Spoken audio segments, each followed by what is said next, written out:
السلام علیکم دوستو، میں ہوں صابر مغل اپنی نئی ویڈیو کے ساتھ۔ شکر ہے دوستو کہ بی ایل اے کے دہشت گردوں کو جہنم واصل کر دیا گیا، مگر یہ کیا، اس کا سارا ملبہ تو پی ٹی آئی پہ ڈالا جا رہا ہے۔ کل جب میں نے D G I S P R کا بیپر سنا تو اس میں بجائے اس کے کہ دہشت گردوں کے خلاف اپنی کامیابی کو وہ سیلیبریٹ کرتے، انہوں نے جانتے بوجھتے اپنی توپوں کا رخ سوشل میڈیا کے کچھ اکاؤنٹوں کو بنانا شروع کر دیا جس کا نشانہ تھا پی ٹی آئی۔ اب یہاں افسوس کی بات یہ ہے کہ ایک پارٹی جو اس ملک کی سب سے زیادہ ووٹ لے کر آنے والی پارٹی ہے، جس کے لیڈر کو جعلی کیسز بنا کر 14 سال کی سزا سنائی گئی ہے، جو آج بھی ناحق جیل میں سزا کاٹ رہا ہے، اور ان کے چند گنے چنے لوگ جو سوشل میڈیا پر اگر سخت سوالات کر رہے ہیں تو انہیں بی ایل اے کی دہشت گردوں سے زیادہ ان کی ان ڈسکشن سے تکلیف ہو رہی ہے۔ تو ظاہر ہے یہ ان کی وہ نفرت ہے جو نظر آ رہی ہے جب ہمارے بڑے بڑے عہدیدار پی ٹی آئی کو انتشاری ٹولہ، اقتدار کی ہوس اور مختلف ناموں سے پکارتے ہیں۔ تو اس سے پہلے ہمیشہ پی ٹی آئی ہو یا نون لیگ، حکومت وقت کو اس قسم کی سیکیورٹی لیپسز پر تنقید کا نشانہ بناتے رہے ہیں، کیونکہ اس میں عام لوگوں کی حفاظت کا تعلق ہوتا ہے۔ لیکن یہ کیا، یہ تو سوشل میڈیا پہ چند اکاؤنٹ جن کا پی ٹی آئی کے آفیشل سے کوئی بھی تعلق نہیں، ان کی تنقید کی بنیاد پر عمران خان اور پی ٹی آئی کو نشانہ بنایا جا رہا ہے۔ میرے سرکار، یہی وہ وجہ ہے جس کی وجہ سے آج عوام مجبور ہو گئی ہے آپ پر تنقید کرنے کے لیے۔ خدارا ہوش کے ناخن لیں۔ اس ملک کے تمام وہ ناراض لوگ جو آپ سے امید رکھتے ہیں، تبھی وہ آپ سے شکایت بھی کر رہے ہیں، اور آپ جن راستوں پر چل رہے ہیں یہ وہ طریقہ کار ہے جو ملک کے لیے بھلائی کا سبب نہیں بن سکتا۔ یہ چند ٹاؤٹ قسم کے لوگ جو سوشل میڈیا پر آپ کو اکسا رہے ہیں، ان کی اوقات 2-4 ہزار سے زیادہ نہیں ہے، اور دوسری طرف پی ٹی آئی کے کروڑوں لوگ جو آپ کی طرف دیکھ رہے ہیں کہ شاید آپ انصاف کریں، اور جب آپ کو بھی وہ سیاسی جماعتوں کی طرح ان کی مخالفت کرتے ہوئے پاتے ہیں تو یقین جانیے سخت مایوسی ہوتی ہے۔ یا تو آپ آئین میں ہی لکھوا دیں کہ اس ملک میں حکومت وقت پہ کوئی تنقید کرے تو وہ غدار کہلائے گا، تو پھر یقین کریں نہ کوئی اب تنقید کرے گا، اور نہ ہی اور جنہوں نے عمران خان کے دور حکومت میں تنقید کا نشانہ بنایا جبکہ اس وقت کرونا چل رہا تھا، ان کو بھی اس طرح کی سزائیں دلائیں۔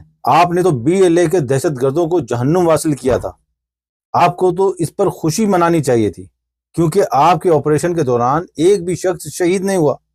پھر کیسے آپ اس موقع کو ضائع کر کے چند لوگوں کی سوشل میڈیا کی تنقید کے پیچھے لگ گئے؟ یہ تو انصاف نہیں میرے دوست۔ اس سے تو صاف ظاہر ہوتا ہے کہ پی ٹی آئی چاہے اچھا کرے یا برا، چپ رہے یا شور مچائے، ان سے آپ نفرت ہی کرتے رہیں گے۔ طاقت ابھی آپ کے پاس ہے، ظاہر ہے یہ سب دنیاوی طاقتیں ہیں، اس کا استعمال اور اس کے ساتھ انصاف کرنا آپ کی ذمہ داری ہے۔ 2024 کے الیکشن میں سب سے زیادہ ووٹ لینے والا اگر کوئی شخص ہے وہ عمران خان ہے، جس کو اس حکومت نے جیل میں ڈال کے رکھا ہوا ہے، جو کہ الیکشن سے پہلے ہی ان کی فرمائشیں بھی تھیں۔ آپ کیسے کہہ سکتے ہیں کہ اتنے سارے لوگ اس ناانصافی کو مان کر چپ کر کے بیٹھ جائیں گے؟ یہ بھیڑ بکریاں یا بے زبان جانور تھوڑی ہیں جو انصاف کے لیے آواز نہ اٹھائیں۔ جس وقت ٹرین کا واقعہ ہو رہا تھا، عین اسی وقت بلوچستان میں ایک پی ٹی آئی کے ممبر قومی اسمبلی کے گھر چھاپا مارا جا رہا تھا۔ اتنی نفرت اور شدت تو شاید آپ بی ایل اے کے دہشت گردوں سے بھی نہ کرتے ہوں۔ یہ ٹاؤٹ جو آج آپ کے ساتھ کھڑے ہیں، یہ آپ کے عہدے سے ہٹنے کے بعد آپ کے خلاف لمبی لمبی چارج شیٹ اس وقت کی رجیم کے ساتھ مل کر پڑھ رہے ہوں گے، کیونکہ یہ بے ضمیر لوگ ہیں، ان کا کوئی اصول نہیں، وہ ہر چڑھتے سورج کو اپنا خدا بنا لیتے ہیں۔ اس واقعے سے میں نے 4 پوائنٹس اخذ کیے ہیں۔ ایک تو اتنی بڑی سرکاری اہلکاروں کی ٹرین میں موجودگی اور بی ایل اے کو اس چیز کی خبر کیسے ہوئی؟ کیا یہ سیکیورٹی لیپسز نہیں ہے؟ دوسرا، اس واقعے کے فوری بعد کیوں کسی وفاقی وزیر نے ٹی وی پر آ کر اس واقعے کی مذمت اور قوم کو اس سے آگاہ کیوں نہیں کیا؟ تیسرا، جب یہ بیانیہ آپ نے دینا تھا کہ آپ لوگوں نے بچے اور عورتوں اور بوڑھوں کو اغوا کاروں سے چھڑوا لیا ہے، تو ان لوگوں کے واپس آ کر آپ کا نام لینے کے بجائے بی ایل اے کا نام کیوں لیا گیا؟ اور چوتھا، اس پورے واقعے کے اختتام پر کیوں سیکیورٹی ایجنسی نے بی ایل اے کے دہشت گردوں کی لسٹ یا لاشیں ٹی وی پر آ کر پریس کانفرنس میں کیوں نہیں دکھائیں، جیسا کہ پرویز مشرف کے دور میں اٹیک کے بعد دہشت گردوں کو جہنم حاصل کرنے کے بعد ان کی ڈیڈ باڈیز کو اخباروں اور ٹی ویوں کی زینت بنایا جاتا تھا۔ ایز اے پاکستانی میں سمجھتا ہوں، اور پی ٹی آئی والے بھی نہیں چاہتے کہ بی ایل اے کو سپورٹ کیا جائے، اور جو بھی علیحدگی پسند تنظیمیں ہیں اس ملک کو ان سے پاک کیا جائے، اور یہی بیانیہ آج تک عمران خان اپنے منہ سے بھی کہتے آ رہے ہیں۔ تو اس نفرت کو خدا کے لیے کم کریں اور سیاست دانوں کو کرنے دیں، کیونکہ آپ کا اس میں انوالو ہونا یا کسی پارٹی کو سپورٹ کر کے دوسری پارٹی کو نشانہ بنانا صریحاً ناانصافی ہے۔